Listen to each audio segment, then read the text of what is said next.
క్రీస్తునందు ప్రియులకు Enoch Mary's Vallabh Das ministries రూపంలో ఈ క్రిస్టియన్ మీట్ తెలంగాణ 2026లో భాగంగా క్విజ్కి సంబంధించిన జకర్యా అధ్యాయం గురించి 6వ పాఠము విందాము. ఈ యొక్క 6వ అధ్యాయంలో మొత్తం ఎన్ని వచనాలు ఉన్నవి అనేది ఫస్ట్ అంశం. 15 వచనాలు ఉంటాయి దీంట్లో. ఈ 15 వచనాలు కూడా దేని గురించి వివరిస్తుంది ఒక భాగం. రెండవది, ఈ 6వ అధ్యాయము ఏ పదముతో మొదలవుతుంది? నేను అనే పదముతో మొదలై జరుగును అనే పదంతో ముగింపబడుతుంది. ఈ 6వ అధ్యాయంలో కనపడే వ్యక్తులు ఏంటివి, వస్తువులు ఏంటివి, జంతువులు ఏంటివి, వృక్షాలు ఏంటివి, తర్వాత ఈ 6వ అధ్యాయంలో దేవుణ్ణి ఏమని సంబోధించడం జరిగింది, ఈ 6వ అధ్యాయంలో జకర్యాకు యూదకు మధ్య జరుగుతున్న సంభాషణ ఏ విధంగా ఉంటుంది, ప్రశ్నల సంభాషణ, వివరణ సంభాషణ అనేది ముఖ్యమైన విషయం అన్నట్టు. ఈ యొక్క 6వ అధ్యాయంలో కనిపించే జంతువులు, వ్యక్తుల పేర్లు చాలా ముఖ్యమండి. ఈ 6వ అధ్యాయంలో కొంచెం ఎక్కువ పేర్లు కనిపిస్తుంటాయి. ఈ యొక్క 6వ అధ్యాయంలో వ్యక్తుల పేర్లు కూడా చెరపట్టబడిన వ్యక్తులు ఎవరున్నారు? చెరపట్టబడిన వ్యక్తులు ఇశ్రాయేలు దేశానికి వచ్చి ఆ యొక్క యాజకుని ఇంట్లో యాజకుడు ఎవరు, యాజకుని కుటుంబ నేపథ్యం ఏంటిది, తర్వాత దీంట్లో ఎవరెవరు ఉన్నారు అనేది చాలా ముఖ్యమైన విషయం. ప్రశ్నలు వస్తుంటాయి. 6వ అధ్యాయంలో కనిపించే వ్యక్తుల పేర్లు, 6వ అధ్యాయంలో కనిపించే యాజకుని పేరు, 6వ అధ్యాయంలో కనిపించే జంతువుల పేర్లు, 6వ అధ్యాయంలో కనిపించే వస్తువుల పేర్లు, 6వ అధ్యాయంలో కనిపించే లోహాల పేర్లు, బంగారం అయితే బంగారం, వెండి అయితే వెండి, ఇత్తడి అయితే ఇత్తడి, ఇలాంటివి ప్రశ్నలు. అంటే ప్రతిదీ క్షుణ్ణంగా చదువుకోవాలండి. అప్పుడు మాత్రమే బైబిల్ జ్ఞానము విస్తృతంగా మీకు చేరుకుంటుంది. ఆ బైబిల్ ఈ యొక్క జకర్యా గ్రంథంలో ప్రతి అధ్యాయాన్ని నేను విపులీకరిస్తున్న విధంగానే ఎన్లైటికల్గా మీరు చదివితే మీరు చాలా మహాజ్ఞానవంతులు అవుతారు. బైబిల్లో మీ అందరికీ జ్ఞానాన్ని, బైబిల్ జ్ఞానాన్ని సంపాదించుకునే మార్గమే మా ఈ యొక్క క్విజ్. కాబట్టి జ్ఞాన సముపార్జన కోసం ప్రయత్నం చేయండి, మీరే విజేతలు అవుతారు. తర్వాత ఈ యొక్క ప్రతి వచనముని వివరిస్తున్నాను. ఎన్లైటికల్గా ఆలోచిస్తూ నేర్చుకోండి. నాకంటే కూడా మీకు మంచి జ్ఞానం ఉంటే నేను వివరించిన దానికంటే కూడా మీరు ఇంకా వివరంగా చూసుకోవచ్చు. మీ జ్ఞానం, మీరు నాకంటే జ్ఞానవంతులు అయితే మీ జ్ఞానానికి నా చిన్న జ్ఞానం కూడా తోడైతే మీరు ఇంకా విస్తృతమైన జ్ఞాన సముపార్జన చేస్తారు. కాబట్టి వచనం ప్రతి ఒక్కటి వివరించుకుందాం. ఓకే. నేను మరలా తేరి చూడగా 2 పర్వతముల మధ్యల నుండి 4 రథములు బయలుదేరి చుండెను. ఇక్కడ చూడండి, ఇక్కడ వరకు ఏంది, ప్రతి అధ్యాయంలో ప్రతి దర్శనము మొదలై క్లోజ్ అయిపోతుందండి. తర్వాత ఇంకో మరలా అధ్యాయానికి వచ్చేసరికి మళ్ళా మొదలవుతూ ఉంది ఇంకో దర్శనం. విషయము ఇక్కడ ప్రతి దగ్గర కూడా యెహోవా దేవుడు దూతతో మాట్లాడిస్తున్నాడు. ఇక్కడ తేరి చూడగానే ఎవరికి, జకర్యాకి ఏం కనిపించిందట? 2 పర్వతముల మధ్య నుండి 4 రథములు బయలుదేరుచుండెను. ఆ పర్వతములు ఇత్తడి పర్వతములై ఉండెను. దీంట్లో చూడండి, ఏ లోహం కనిపించిందండి? ఇత్తడి లోహం కనిపించింది. పర్వతాలు, ఎన్ని పర్వతాలు ఉన్నాయి? 2 పర్వతాలు ఉన్నాయి. రథములు ఎన్ని ఉన్నాయి? 4 రథములు ఉన్నాయి. రథములు ఎక్కడి నుంచి బయలుదేరినాయి అంటే 2 పర్వతాల మధ్యల నుంచి బయలుదేరినాయి. ఇది ఇట్లా చిన్నగా సూక్ష్మమైన మినిమైజ్ ఇష్యూస్ కూడా వదలకుండా చదవాల్సి ఉంటుంది. ఓకే. బయలుదేరి ఉన్నాయట. మొదటి రథమునకు ఎర్రని గుర్రములు ఉన్నాయట. చూడండి, రథము నెంబరు, రథముకున్న గుర్రముల కలరు కంపల్సరీ గుర్తుపెట్టుకోవాల్సిందే. మొదటి రథమునకు ఎర్రని గుర్రములు, 2వ రథమునకు నల్లని గుర్రములు, 3వ రథమునకు తెల్లని గుర్రములు, 4వ రథములకు చుక్కలు గల బలమైన గుర్రములు. చూడండి, ఇక్కడ 4వ రథమునకు చుక్కల గుర్రములు వేరే, బలమైన గుర్రములు వేరే. చుక్కలు గల బలమైన గుర్రములు వేరే. ఇక్కడ 3 రకాలండి. చుక్కలున్న బలమైన గుర్రాలు ఉన్నాయి, చుక్కల గుర్రాలు ఉన్నాయి, బలమైన గుర్రాలు ఉన్నాయి. అబ్జర్వ్ చేయండి క్లియర్గా. చుక్కలు గల గుర్రాలు ఉన్నాయి, బలమైన గుర్రాలు ఉన్నాయి, చుక్కలు చుక్కలు గల బలమైన గుర్రాలు ఉన్నాయి. అంటే ఈ 4వ రథానికి 3 రకాల గుర్రాల గురించి వివరిస్తున్నారు. చుక్కలు చుక్కలు గలవి ఒకటి, బలమైనవి ఒకటి, చుక్కలు చుక్కలు కలిగి బలం ఉన్నాయి ఒకటి. తర్వాత గుర్రముల రంగులు. ఈ యొక్క 6వ అధ్యాయంలో ప్రస్తావించబడిన రంగులు ఏ రంగులు అనే ప్రశ్న వస్తుందండి. అంటే ఏ రంగులు కనిపించినాయి అంటే గుర్రాల రంగులే రంగులు. ఎరుపు, నలుపు, తెలుపు 3 రంగులు కనిపించినాయి. ఓకేనా? అదే విధంగా చదవాలి. ఓకే. తర్వాత ఈ యొక్క దర్శనం అయిపోయింది, కనిపించింది. ఏం కనిపించింది? 2 పర్వతాలు కనిపించినాయి. ఇత్తడి పర్వతాలు 2 కనిపించినాయి. 2 పర్వతాల మధ్య నుంచి 4 రథాలు వస్తున్నాయి. 4 రథాలకు ఉన్న గుర్రాలు ఏంటి అంటే ఒకటి ఎర్రని గుర్రాలు, మొదటి రథానికి ఎర్రని గుర్రాలు, రెండో రథానికి నల్లని గుర్రాలు, 3వ రథానికి తెల్లని గుర్రాలు, 4వ రథానికి చుక్కలు. ఇంతవరకే దర్శనం కనిపించింది. తరువాత ఇక్కడి నుంచి ప్రశ్నలు మొదలవుతున్నాయి. ఓకే. 4వ వచనం చూడండి. నా ఏలినవాడ, ఇవి ఏమిటని నాతో మాట్లాడుచున్న దూతను నేను అడగగా. చూడండి, ఆల్రెడీ దూత 5వ అధ్యాయంలో మాట్లాడుతుంది. ఇక్కడ మళ్ళా కొత్తగా 6వ అధ్యాయంలో సపరేట్గా మాట్లాడుచున్న దూతని. అంటే 5వ అధ్యాయంలో ఇద్దరికి మధ్యలో జరుగుతున్న సంభాషణలోనే ఇది ఒక భాగము. నా ఏలినవాడ అంటే ఇక్కడ దూతని ఏమని సంబోధిస్తుందండి?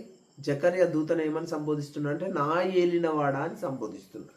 నా ఏలినవాడ, ఇవి ఏమిటని నేను మాట్లాడుచున్న దూతను నేను అడగగా, నాతో మాట్లాడుచున్న దూతను నేను అడగగా, అతడు ఇట్లా నేను 4వ వచనంలోనేమో జకర్యా దూతతో మాట్లాడుతుండు, 5వ వచనంలోనేమో దూత జకర్యాతో మాట్లాడుతుండు. నాతో ఇట్లా నేను, అతడు అంటే ఇక్కడ దూత, ఇట్లా నేను, ఇవి సర్వలోకనాథులకు యెహోవా సన్నిధిని విడిచి బయలు వెళ్ళు ఆకాశపు చతుర్వాయువులు. చూడండి, ఇక్కడ యెహోవా దేవుని ఏమని సంబోధిస్తుండ్రు? సైన్యములకు అధిపతి యెహోవా అని సంబోధిస్తలే. సర్వలోకనాథుడగు యెహోవా, సర్వలోకానికి నాథుడు అంటే ఏలేవాడు. నాథుడు అంటే భర్త, ఏలేవాడు, రాజు, చక్రవర్తిని నాథుడు అంటారు. తెలుగు అర్థాలు వీటికి. అయితే ఇవి సర్వలోకనాథులకు యెహోవా సన్నిధిని విడిచి బయలు వెళ్ళు ఆకాశపు చతుర్వాయువులు. ఆకాశపు చతుర్వాయువులు అంటే ఆకాశంలో ఉండే 4 దిక్కులల్లో వాయువులు ఉంటాయి. వాయువులు వస్తూ ఉంటాయి, పోతూ ఉంటాయి. ఇక్కడ ఒక సెంటర్ పాయింట్ని తీసుకుంటే ఇటువైపు ఈస్ట్కు ఇక్కడి నుంచి వాయువు ఇటు పోతుంది, అటు నుంచి ఇటు వస్తుంది. ఇటు వెస్ట్కు తీసుకుంటే సెంటర్ పాయింట్ నుంచి వెస్ట్ వైపు వాయువు వెళ్తుంది, వెస్ట్ నుంచి సెంటర్ పాయింట్ వైపు వస్తుంది. తర్వాత నార్త్, సౌత్ 4 దిక్కులకు పోయే వాయువుల గురించి, వాయువులతో ఈ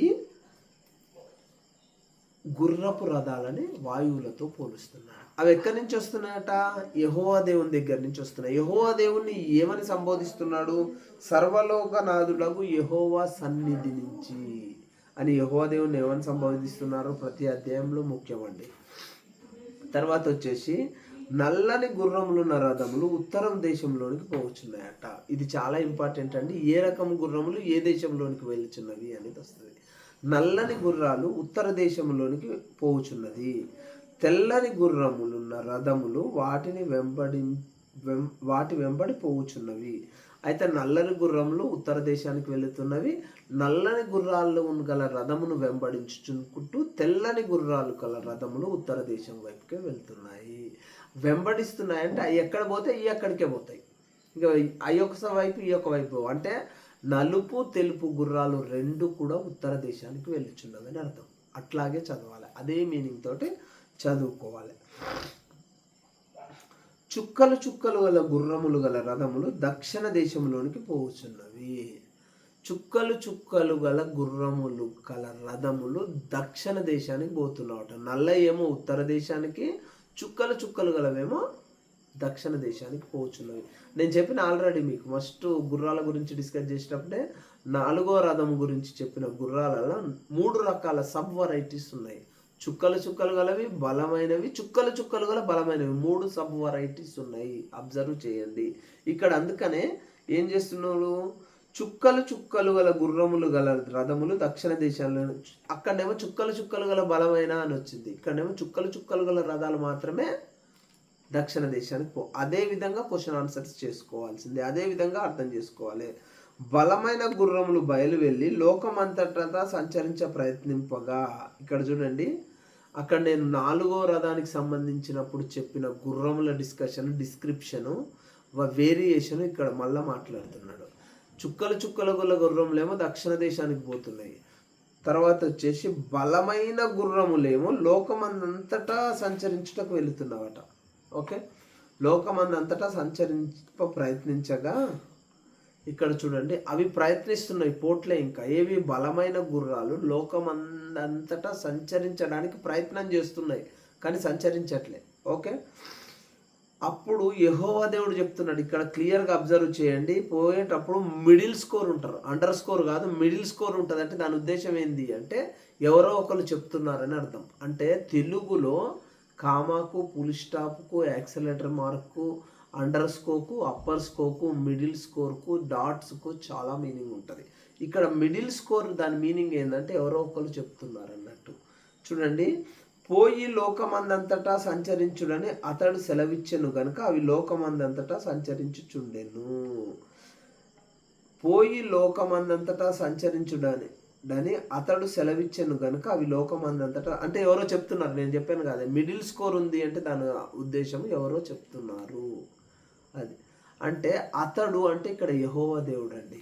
యెహోవా దేవుణ్ణి చూడండి 5వ వచనంలో సర్వలోకనాథుడగు అని సంబోధన జరిగింది. ఇక్కడికి 8వ వచనం వరకు వచ్చేసరికి 7వ వచనం వరకు వచ్చేసరికి అతడు అని సంబోధిస్తున్నాడు దేవదూత. ఓకే, సంచరించుడనెను అంటే ఆ బలమైన గుర్రాలకు చెప్తుండే. ఇక్కడ చుక్కల చుక్కల గుర్రాలకు చెప్పట్లేదు, ఓన్లీ బలమైన గుర్రాలకే చెప్తున్నాడు. ఏమని? పోయి లోకమందంతటా సంచరించుడి అని. అప్పుడు అతడు నన్ను పిలిచి ఉత్తర దేశంలోనికి పోవు వాటిని చూడుము, అవి ఉత్తర దేశమందు నా ఆత్మను నెమ్మదిపరచునని నాతో అనెను. ఇక్కడ చూడండి, దూత ఈ వచనానికి వచ్చేసరికి డైరెక్ట్ స్పీచ్ చెప్తుంది. కథానిక అంటే ఒక కథ చెప్పేటప్పుడు మధ్యలో క్యారెక్టర్స్ వచ్చి మాట్లాడితే దాన్ని కథానిక అంటాము. ఈ కథానిక ఏం చెప్తుందంటే ఉత్తర దేశంలోనికి పోవు వాటిని చూడుము. ఎవరు? ఇక్కడ దూత చెప్తుండు, ఉత్తర దేశంలోని వాటికి చూడుము అని జకర్యాకు దూత చెప్తుండు. అవి ఉత్తర దేశం మందు నా ఆత్మను నెమ్మదిపరచునని నాతో అనెను. ఇక్కడ వచ్చేసరికి కథానికలో కథ చెప్పేటప్పుడు మధ్యలో క్యారెక్టరే వచ్చి మాట్లాడతాడు. ఇక్కడ కూడా యెహోవా దేవుడు వచ్చే మాట్లాడుతుండు. అవి ఉత్తర దేశమందు నా ఆత్మను నెమ్మదిపరచునని నాతో అనెను. అంటే జకర్యాతోటి దూత చెప్పేటప్పుడు యెహోవా దేవుని వాయిస్ వినిపిస్తుంది. ఏమని? అవి ఉత్తర దేశమందు నా ఆత్మని నెమ్మదిపరచునని నాతో అనెను.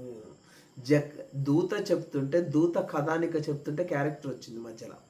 యెహోవా దేవుడు వచ్చి యెహోవా దేవుని వాయిస్ వినిపిస్తుంది జకర్యాకు.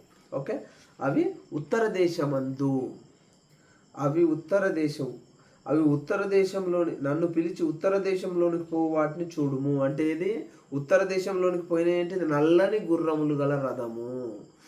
అంటే నల్లని గుర్రాలు ఉత్తర దేశంలోనికి వెళ్ళి యెహోవా దేవుని ఆత్మని నెమ్మదిపరుచునని నాతో, అంటే ఆయన కోపము రాకుండా నెమ్మదిపరుస్తుంది అని దాని అర్థం. ఓకే, నెక్స్ట్ 9వ వచనం చూడండి. మరియు యెహోవా వాక్కు నాకు ప్రత్యక్షమై ఇలాగూ సెలవిచ్చినదేమనగా, మరియు యెహోవా వాక్కు నాకు ప్రత్యక్షమై సెలవిచ్చినదేమనగా. ఇక్కడ కథానిక అండి. జకర్యా తోటి యెహోవా దేవుడు మాట్లాడలేదు. ఆ పైన ఉత్తర దేశానికి పోయిన నల్లని గుర్రాల గురించి దూత చెప్తుంటే యెహోవా వాక్కు మధ్యలో ఎట్లొచ్చిందో ఈ 9వ వచనంలో కూడా యెహోవా వాక్కు అట్లనే వచ్చింది. కానీ యెహోవా దేవుడు వచ్చి జకర్యా విను అని చెప్పే విషయం కాదు. ఇది జకర్యాను ఉద్దేశించి చెప్పే విషయం కాదు. దూత జకర్యాకు చెప్తుంటే మధ్యలో యెహోవా వాక్కు వస్తుంది. మరియు యెహోవా వాక్కు నాకు ప్రత్యక్షమై సెలవిచ్చినదేమనగా, చెరపట్టబడిన వారిలో బబులోను నుండి వచ్చిన, చెరపట్టబడి బబులోనులో ఉన్న వాళ్ళ నుంచి కొందరు వచ్చిన వాళ్ళు ఎవరెవరంటే హాల్దియా, హెల్దాయి ఒకడు, రెండో ఆయన టోబియా, మూడో వ్యక్తి యోదయ, తెలుగులో ఇంగ్లీష్లో జోదయ. వీళ్ళు ముగ్గురు వచ్చినట్టు చూడండి.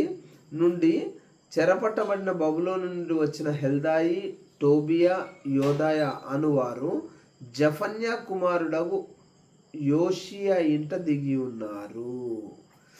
జఫన్యా ఎక్కడ ప్రవక్త అనేది లాస్ట్కి డిస్కస్ చేద్దాం. జఫన్యా ఒకసారి అంత కాకుంటే జఫన్యా గ్రంథం చూడండి. ఒక్కసారి జఫన్యా గ్రంథానికి వెళ్ళండి.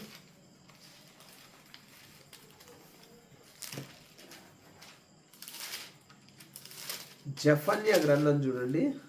యూదా రాజుకు ఆమోను కుమారుడైన యోషియా దినములలో హిజ్కియాకు పుట్టిన అమర్యా కుమారుడగు గెదల్యాకు జననమైన కూషి కుమారుడగు జఫన్యాకు ప్రత్యక్షమైన యెహోవాకు.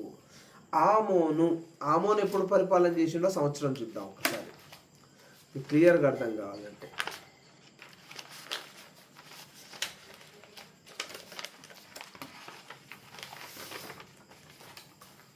ఓకే, ఈజిప్ట్ యూదా రాజులు.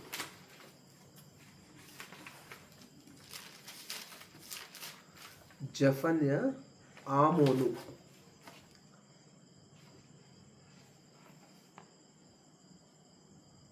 ఆమోను అంటే 642 నుంచి 642 సంవత్సరాలు మనిషే తర్వాత. ఓకే, మనిషే ఎప్పుడు అంటే చెరపట్టబడక ముందు, చెరపట్టబడిన తరువాత. చెరపట్టబడక ముందు కూడా బబులోను రాజు మీద యుద్ధం ప్రకటిస్తే బబులోను రాజు చంపేస్తాడు. మొత్తము దినవృత్తాంతాలు 2లో క్లియర్గా ఉంటుంది. అంటే ఏంటి, ఇక్కడ బబులోను రాజైన నెబుకద్నెజరు యొక్క దేహ సంరక్షకుడు, సైన్యాధిపతి ఎవరు అంటే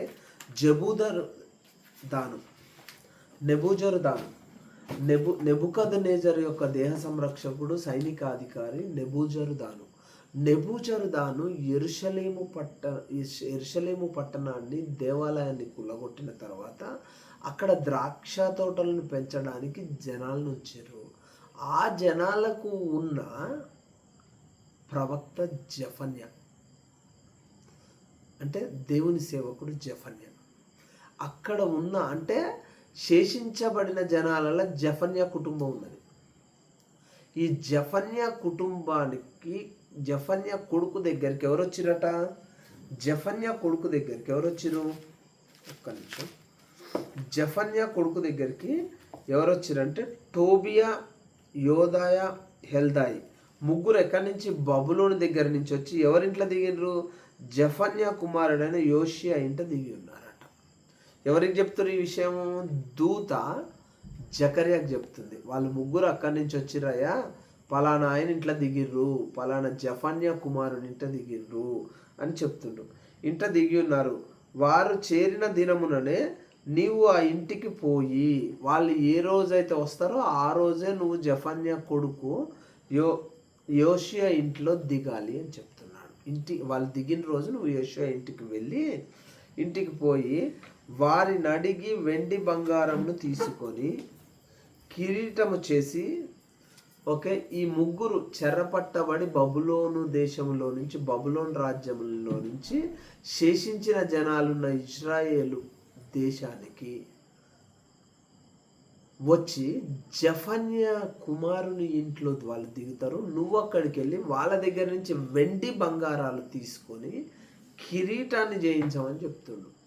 ఆ కిరీటాన్ని ఏం చేయాలనే విషయం కూడా చెప్తున్నాడు. చూడండి, కిరీటాన్ని చేసి ప్రధాన యాజకుడైన యెహోజాదా కుమారుడైన యెహోషువ తల మీద ఉంచి. ఇక్కడ చూడండి, చాలా పేర్లు వచ్చినాయి. ఇక్కడ చూడండి, హెల్దాయి వచ్చింది, టోబియా వచ్చింది, యోదియా వచ్చింది, జఫన్యా వచ్చింది, ఏషియా వచ్చింది, యెహోజూదా వచ్చిండు, తర్వాత యెహోషువ వచ్చిండు. ఇన్ని పేర్లు గుర్తుపెట్టుకోండి, 6వ అధ్యాయంలో కనిపించే పేర్లు. చూడండి, ప్రధాన యాజకుడైన యెహోజాదా అంటే ఆల్రెడీ యెహోషువ కుటుంబము యాజకత్వం చేస్తూ ఉంది. లేవీల గోత్రము. ఓకేనా. ఆ యెహోజాదా కుమారుడే యెహోషువ. ఇక్కడ మనకు 3వ అధ్యాయంలో వచ్చిందండి. 3వ అధ్యాయంలో మరియు యెహోవా దూత ఎదుట ప్రధాన యాజకుడైన యెహోషువ నిలవబడి ఉండేనని 3వ అధ్యాయంలో వస్తుంది. ఇక్కడ 7వ అధ్యాయంలో కూడా యెహోషువ ప్రస్తావన ఉంది. ఆ 3వ అధ్యాయంలో యెహోషువ తండ్రి పేరు లేదు. ఇక్కడ 6వ అధ్యాయంలో యెహోషువ తండ్రి పేరు ఉంది. ఈ యెహోషువ నూను కుమారుడైన యెహోషువ ఇద్దరు ఒకటి కాదు. అతడు నాయకుడు, అతడు సేవకుడు. అతడు మోషే సేవకుడు, అతడు మోషే తర్వాత నాయకుడు. ఈజిప్ట్ నుంచి ఇశ్రాయేలుకు పోతున్న కానాన్ దేశానికి పోతున్న ఇశ్రాయేలీలకు. ఈయన మాత్రం ప్రధాన యాజకుడైన యెహోజాదా కుమారుడు యెహోషువ. ఓకే, యెహోషువ తల మీద అంటే ఈ ముగ్గురు చెరపట్టబడి నుంచి ముగ్గురు ఎవరైతే ఉన్నారో, ఎవరు హెల్దాయి, టోబియా, యోదాయ, ఈ ముగ్గురు బబులోన్ దేశం నుంచి వస్తారు. వాళ్ళ దగ్గర నుంచి వెండి బంగారం తీసుకొని కిరీటాన్ని చేయించి యెహోషువ తల మీద పెట్టమని చెప్తున్నాడండి. ఎవరు? యెహోవా వాక్కు ప్రత్యక్షమై చెప్తుంది. ఎవరి సమక్షంలో? దూత సమక్షంలో. ఎవరికి? జకర్యాకు చెప్తున్నారు. ఓకే, తల మీద ఉంచి అతనితో ఇట్లా అనుము. ఆయన ఎవరికి? యెహోషువ తోటి ఏమి చెప్పాలనో జకర్యాకు చెప్తున్నాడు. జకర్యా ఇక్కడ ప్రజెన్స్. మొత్తం జకర్యా గ్రంథంలో దేవుడు, దేవదూత ఎవ్వరు మాట్లాడినా జకర్యాతో డైరెక్ట్ దేవుడు మాట్లాడట్లేదండి. యెహోషువ దూత సమక్షంలో కథాని కాదు, ఎవరు దూత చెప్తుంటే మధ్యలో యెహోవా మాటలు వినిపిస్తున్నాయి. సైన్యములకు అధిపతియగు యెహోవా. చూడండి, 6వ అధ్యాయంలో యెహోవాని అతడు అన్నారు, తర్వాత వచ్చేసి సర్వలోకనాథుడగు యెహోవా అన్నారు, సైన్యములకు అధిపతియగు యెహోవా అని 3 సార్లు 3 విధాలుగా సంబోధించారు యెహోవా దేవుని. అదే విధంగా మీరు చదువుకోవాలి. సైన్యములకు అధిపతియగు యెహోవా సెలవిచ్చినదేమనగా చిగురు అను ఒకడు కలడు.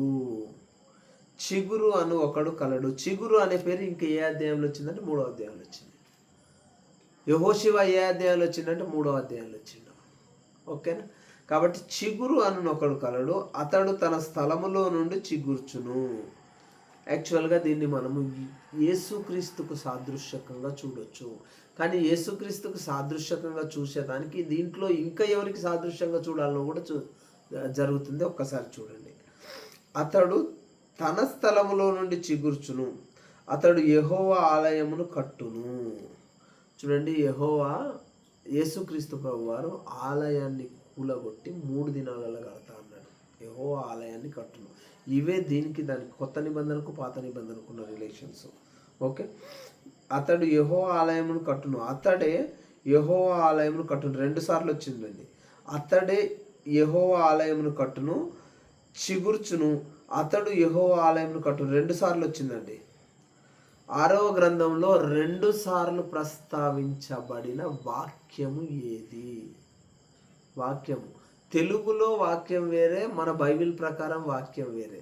తెలుగులో పదం ఉంటుంది, వాక్యం ఉంటుంది. సెంటెన్స్ వాక్యము అంటే క్వశ్చన్లో అడిగే వాక్యం అంటే సెంటెన్స్ అన్నట్టు. ఓకే, అతడే యెహోవా ఆలయమును కట్టును, అతడు ఘనత వహించుకొని సింహాసనాసీనుడై ఏలును. చూడండి, యేసుక్రీస్తు ప్రభువారి గురించి అని ఇక్కడ కూడా మీకు తెలుస్తుంది. అతడే ఘనత వహించును, అతడే సింహాసనాసీనుడై ఉండును. ఓకే, సింహాసనాసీనుడైన అతడు. చూడండి, ఇక్కడ 13వ అధ్యాయంలో అతడు మీద ప్రిఫిక్స్ పైన టాప్లో 1 ఇచ్చాడు, కింద ఫుట్ నోట్లో చూస్తే అభిషేకం పొందినవాడు. బైబిల్లో అభిషేకం పొందిన వాళ్ళు చాలామంది, కానీ నాజీరు చేయబడి అభిషేకం పొందినవాడు యేసుక్రీస్తు ప్రభువారు. అభిషేక్తుడు. ఆయన పేరుకే అర్థం ఏంటిది? అభిషేక్తుడు. బైబిల్లో నాజీరు చేయబడ్డ వాళ్ళు 2 ఉన్నారండి. యేసుక్రీస్తు ప్రభువారే కాకుండా శాంసోన్ కూడా నాజీరు చేయబడ్డ వ్యక్తి. కాబట్టి ఇక్కడ యేసుక్రీస్తు ప్రభువారిని గురించే మాట్లాడుతున్నట్టు తెలుస్తుంది. సింహాసనాసీనుడైన అతడు యాజకత్వం చేయగా ఆ ఇద్దరికి సమాధానకరమైన సూచనలు కలుగును. అంటే ఇక్కడి వరకు మనం ఆలోచించింది ఈ గ్రంథం నుంచి బయటకు వచ్చి చేస్తే యెహోవా దేవునికి, యేసుక్రీస్తు వారికి ఇద్దరి గురించి, ఆ ఇద్దరికి సమాధానకరమైన సూచనలు కలుగును. అంటే యెహోవా దేవునికి, యేసుక్రీస్తు ప్రభు వారికి అని అర్థం. ఆ కిరీటమే యెహోవా ఆలయంలో జ్ఞాపకార్థముగా ఉంచుడి. ఏ కిరీటం అండి? ఇక్కడ 3 బబులోన్ నుంచి వచ్చారు. ఎవరెవరు? హెల్దాయి, టోబియా, యోదయ ఈ ముగ్గురు తీసుకొచ్చిన బంగారము వెండిని ఎవరికిచ్చిర్రు, ఎవరిని తీసుకోమని చెప్పిర్రు అంటే జకర్యాని తీసుకోమని చెప్పిండు. దూత చెప్పిండు, యెహోవాకు దూత సమక్షంలో యెహోవాకు ప్రత్యక్షమై చెప్పింది. దాన్ని తీసుకొని కిరీటాన్ని చేయించమన్నారు. ఆ కిరీటము యెహోషువ తల మీద పెట్టమని చెప్పారు. ఆ కిరీటము యెహోవా ఆలయంలో జ్ఞాపకార్థముగా ఉండును. అంటే it is the archaeological moment, archaeological symbols. Okay, గతంలో జరిగింది అనడానికి ఆర్కియాలజికల్ పురావస్తు ఆధారాల కోసమే ఇది జ్ఞాపకార్థముగా ఉంటుంది. ఈ బైబిల్ మొత్తం చరిత్ర అండి, ఇశ్రాయేలు యూదా చరిత్ర, ప్రపంచ చరిత్ర. కొత్త నిబంధనకు పాత నిబంధనకు ఉన్న రిలేషన్ ఏంటంటే ఈ చరిత్ర ప్రకారము యేసుక్రీస్తు వారు పుట్టడం కోసమే ఈ రెండింటికి రిలేషన్. ఓకే, అయితే ఆర్కియాలజికల్ మొనుమెంట్స్. ఓకే, ఆ కిరీటము యెహోవా ఆలయంలో జ్ఞాపకార్థముగా ఉండును. అంటే ఆ కిరీటము ఆయన యెహోషువ తల మీద పెట్టిన తర్వాత తీసి ఆలయంలోనే ఉంచాలి. యెహోషువ పోయిన తర్వాత కూడా, యెహోషువ దేవుని సన్నిధికి వెళ్ళిపోయిన తర్వాత కూడా ఆ కిరీటం మాత్రం ఆలయంలోనే ఉంటుంది. ఓకే,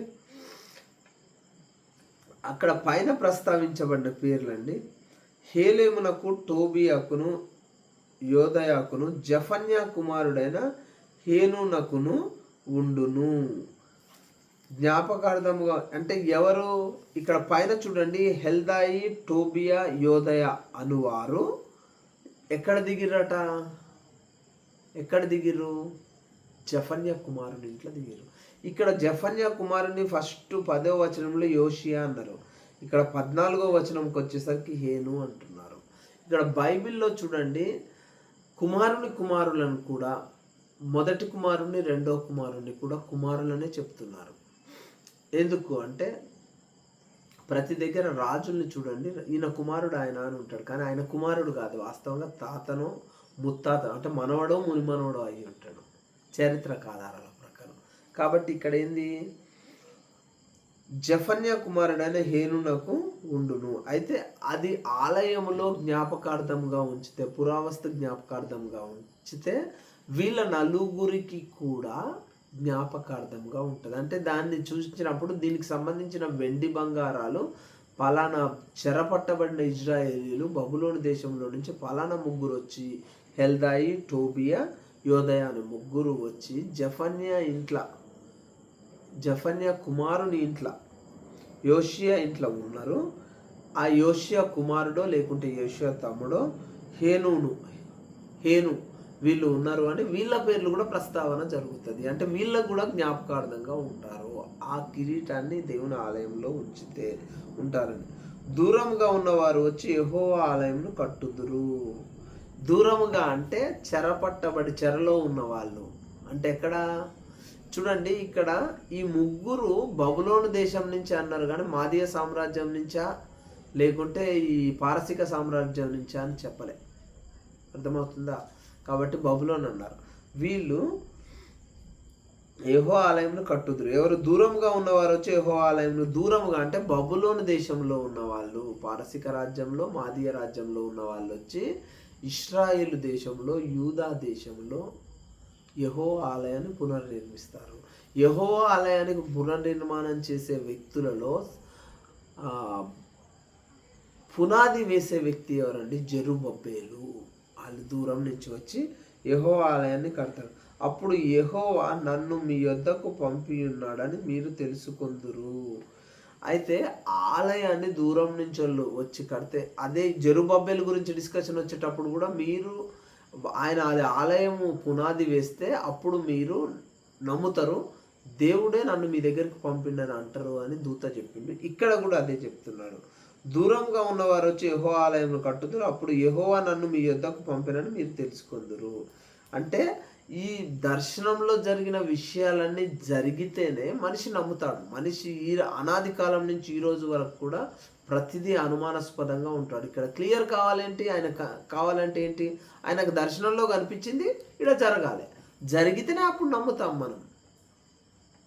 కొత్త నిబంధనలో తోమా కూడా యేసుక్రీస్తు చేయి రంధ్రాలలో వేలు పెట్టి చూస్తేనే నమ్ముతా అన్నాడు.